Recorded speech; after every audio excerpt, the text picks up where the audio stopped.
जब किसी व्यक्ति पर मुकदमा चलाया जाता है, दोषी ठहराया जाता है और उसे उस अपराध के लिए सजा दी जाती है जो उसने किया ही नहीं, तो हम इसे न्याय की एक दुखद विफलता कहते हैं।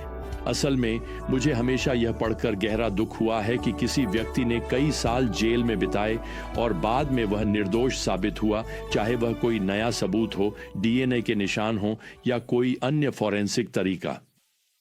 अब उस अन्याय को कई गुना बढ़ा दीजिए तो आप यीशु के यहूदी समाज के सामने और अब रोमन समाज के सामने हुए मुकदमे का वर्णन करने के करीब पहुंच सकते हैं। यह सच कहें तो न्याय की एक दुखद विफलता से कम नहीं है। यहूदी महासभा सनहेड्रिन ने यीशु को मृत्यु के योग्य घोषित कर दिया है। पिलातुस ने बार बार सार्वजनिक रूप से घोषित किया है कि यीशु निर्दोष है। असल में यूहन्ना के सुसमाचार में 3 बार पिलातुस कहता है, मुझे उसमें कोई दोष नहीं मिलता। वह इस मामले को अदालत से बाहर फेंक देना चाहता है। मुझे उसके पास कोई सबूत नहीं है। लेकिन यीशु के दुश्मन हार मानने को तैयार नहीं हैं। सबूत कोई मायने नहीं रखते और पिलातुस पर दबाव बढ़ता जा रहा है। यूहन्ना 19 में आगे जो होता है वह यहां पहली आयत में दर्ज है। तब पिलातुस ने यीशु को लेकर कोड़े लगवाए और सैनिकों ने कांटों का एक मुकुट गूंथकर उसके सिर पर रखा और उसे बैंगनी वस्त्र पहनाया। यह शाही रंग होता है। अब यह कोड़े मारना सबसे अधिक संभावना है कि रोमन महल में हुआ था। वे एक ऐसे कोड़े का इस्तेमाल करते थे जिसमें 3 चमड़े की पट्टियों के साथ तेज धातु या हड्डी के टुकड़े लगे होते थे। वे अंततः प्रभु के सिर पर एक मुकुट दबाकर पहनाएंगे जो मुड़ी हुई कांटों से बना होगा, संभवतः खजूर के पेड़ के कांटों से, जिनकी लंबाई लगभग 12 इंच तक हो सकती है। फिर यूहन्ना हमारे लिए यहां लिखते हैं, वे उसके पास आए और कहने लगे, यहूदियों के राजा को नमस्कार, और उन्होंने उसे अपने हाथों से मारा। पिलातुस फिर बाहर गया और उनसे कहा, देखो, मैं उसे तुम्हारे पास बाहर ला रहा हूं ताकि तुम जान सको कि मुझे उसमें कोई दोष नहीं मिलता। यीशु यहां कांटों का मुकुट और यह बैंगनी वस्त्र पहने खड़े हैं और पिलातुस भीड़ से कहता है, देखो, यह मनुष्य है। मुझे लगता है कि पिलातुस किसी तरह की सहानुभूति जगाने की कोशिश कर रहा है जो यीशु ने पहले ही झेली है, उसकी क्रूर सजा और उपहास के साथ, और इस कथन के साथ, देखो, यह मनुष्य है। वह वास्तव में कह रहा है, इसे देखो, यह खून से लथपथ है, यह एक साधारण आदमी है। क्या यह तुम्हें परमेश्वर का पुत्र लगता है? क्या यह तुम्हें राजा जैसा दिखता है? क्या यह सज्जा काफी नहीं है? क्या वे संतुष्ट हैं? बिल्कुल नहीं। हम यहाँ 6ठे पद में पढ़ते हैं, जब महायाजकों और अधिकारियों ने उसे देखा तो वे चिल्ला उठे, उसे क्रूस पर चढ़ाओ, उसे क्रूस पर चढ़ाओ। पिलातुस ने उनसे कहा, उसे तुम खुद ले जाकर क्रूस पर चढ़ाओ, क्योंकि मैं उसमें कोई दोष नहीं पाता। खैर, ये धार्मिक नेता जानते हैं कि वे रोम की अनुमति के बिना किसी को भी मृत्युदंड नहीं दे सकते और उन्हें पिलातुस की अनुमति चाहिए। तो अब यहूदी नेता पिलातुस को यीशु के प्रति अपनी नफरत का असली कारण बताते हैं। 7वें पद में, हमारे पास एक व्यवस्था है और उस व्यवस्था के अनुसार उसे मरना चाहिए, क्योंकि उसने अपने आप को परमेश्वर का पुत्र बना लिया है। तो प्रियजनों, मैं आपको बताना चाहता हूं, जो कोई यह तर्क करता है कि यीशु ने कभी अपने आप को रब्बी से अधिक नहीं कहा, पूरी यहूदी जाति जानती थी कि ऐसा नहीं है। उन्होंने पहले भी 2 बार उसे मारने की कोशिश की थी, क्योंकि उसने अपने आप को परमेश्वर होने का दावा किया था। हमने इस विषय को पहले कवर किया है। अब यह नई जानकारी पिलातुस के भीतर कुछ नया डर और दबाव पैदा करती है। वह पहले ही महसूस कर चुका था कि यीशु में कुछ अलग है, और अब यह आरोप सुनकर उसकी चिंता और भी बढ़ गई। 9वें पद में लिखा है, वह फिर से अपने मुख्यालय में गया और यीशु से कहा, तू कहां से है? लेकिन यीशु ने उसे कोई उत्तर नहीं दिया। अब अगर यीशु ने पिलातुस को उत्तर दिया होता या वहीं पर कोई चमत्कार कर दिया होता, तो क्या उसे रिहा कर दिया जाता? संभव है, लेकिन यीशु पृथ्वी पर इसलिए नहीं आए थे कि उन्हें रिहा किया जाए।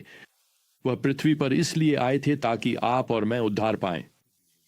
अब पिलातुस यीशु की चुप्पी से परेशान हो जाता है। वह प्रभु को चेतावनी देता है कि उसके पास उसे रिहा करने या क्रूस पर चढ़ाने का अधिकार है। अब इसके उत्तर में यीशु यहां 11वें पद में जवाब देते हैं, तुम्हारे पास मुझ पर कोई भी अधिकार नहीं होता यदि वह ऊपर से तुम्हें न दिया गया होता।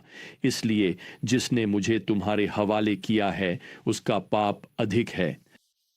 यहाँ यीशु पिलातुस को बता रहे हैं कि वह उतना शक्तिशाली नहीं है जितना वह सोचता है। यहाँ पर प्रभु ही सब कुछ नियंत्रित कर रहे हैं। यीशु यह भी कहते हैं कि पिलातुस का दोष उतना बड़ा नहीं है जितना महायाजक और धार्मिक नेताओं, सनहेद्रिन और उन सभी का है जिन्होंने जानबूझकर यीशु को पिलातुस के हवाले किया। अब मुझे संदेह है कि पिलातुस इन बातों को पूरी तरह समझ पाता है या नहीं, लेकिन वह इतना जरूर जानता है कि यीशु निर्दोष हैं। और कौन जानता है, शायद यीशु किसी देवता के पुत्र हैं। यही बात शायद पिलातुस के मन में चल रही है। वैसे पिलातुस इस दावे को समझ सकता था। यही सब बातें उसे फिर से यीशु को रिहा करने के लिए प्रेरित करती हैं। आयत 12 कहती है, इसके बाद पिलातुस उसे छोड़ने का प्रयास करने लगा। वह हर संभव कोशिश कर रहा है कोई रास्ता निकालने की, लेकिन यहूदी नेताओं के पास यहाँ कुछ राजनीतिक दबाव है। वे अब तक रुके हुए थे, लेकिन अब वे आयत 12 के दूसरे भाग में कहते हैं, यदि आप इस व्यक्ति को छोड़ते हैं तो आप कैसर के मित्र नहीं हैं। जो कोई भी अपने आप को राजा बनाता है वह कैसर का विरोधी है। असल में वे जो कह रहे हैं वह यह है कि वे कैसर से शिकायत करने की धमकी दे रहे हैं कि पिलातुस ने ऐसे व्यक्ति को रिहा कर दिया जो उसके सिंहासन के लिए सीधा खतरा था। एक ऐसा व्यक्ति जिसने खुद को कैसर से ऊपर राजा होने का दावा किया। अब स्पष्ट है कि अगर पिलातुस साम्राज्य के लिए खतरे की अनदेखी करता है तो यह पिलातुस के अपने करियर को खतरे में डाल देगा। इसका मतलब होगा कि वह कैसर का मित्र नहीं है। वैसे आपको यह जानना चाहिए कि कैसर का मित्र वास्तव में एक आधिकारिक उपाधि थी जो राजा की वफादार सेवा के इनाम के रूप में दी जाती थी। अब पिलातुस के सामने एक निर्णय है। क्या वह रोमन साम्राज्य के राजा का मित्र बनेगा या यहूदियों के राजा का मित्र? क्या आपने कभी इस बात पर विचार किया है कि आप भी रोज दुकान में यही निर्णय लेते हैं? विश्वविद्यालय की कक्षा में, कॉरपोरेट माहौल में, राजनीतिक दुनिया में आप किसके मित्र बनेंगे? इस संसार की व्यवस्था के मित्र या राजाओं के राजा के मित्र? खैर, अपनी पत्नी की चेतावनी के बावजूद, जैसा कि मत्ती 27:19 में बताया गया है, और यीशु के खिलाफ पूरी तरह से सबूतों की कमी के बावजूद, पिलातुस वही निर्णय चुनता है जो उसे अपने लिए सबसे अच्छा लगता है। यहां पद 13 में लिखा है, जब पिलातुस ने ये बातें सुनी तो वह यीशु को बाहर ले आया और न्यायासन पर बैठ गया। यह मूल रूप से वही स्थान है जहां वह अपना अंतिम निर्णय सार्वजनिक रूप से घोषित करने वाला है। यहां यूहन्ना पद 14 में लिखते हैं, अब यह फसह की तैयारी का दिन था। यह लगभग 6ठा घंटा था।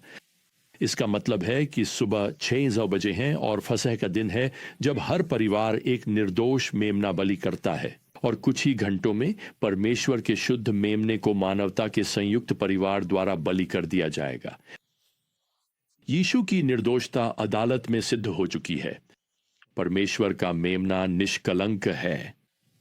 क्रूस पर मौजूद अन्य गवाह भी उसकी निर्दोषता की गवाही देंगे।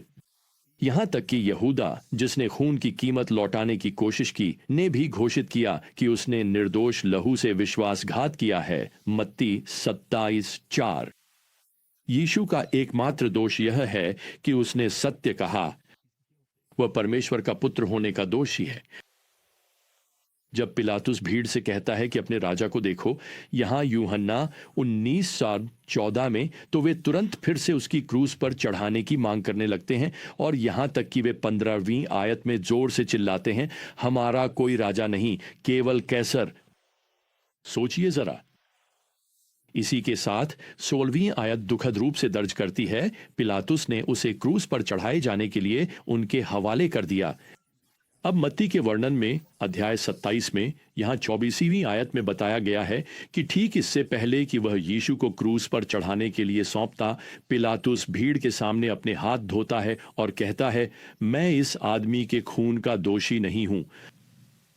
तो मैं आपको बता दूं, चाहे आप कितने भी धार्मिक हों या कितने भी शक्तिशाली हों, अपने हाथ धोने से आपका दिल शुद्ध नहीं होगा।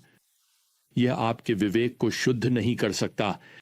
केवल परमेश्वर पुत्र के रक्त बलिदान से ही आप पाप के दोष से शुद्ध हो सकते हैं।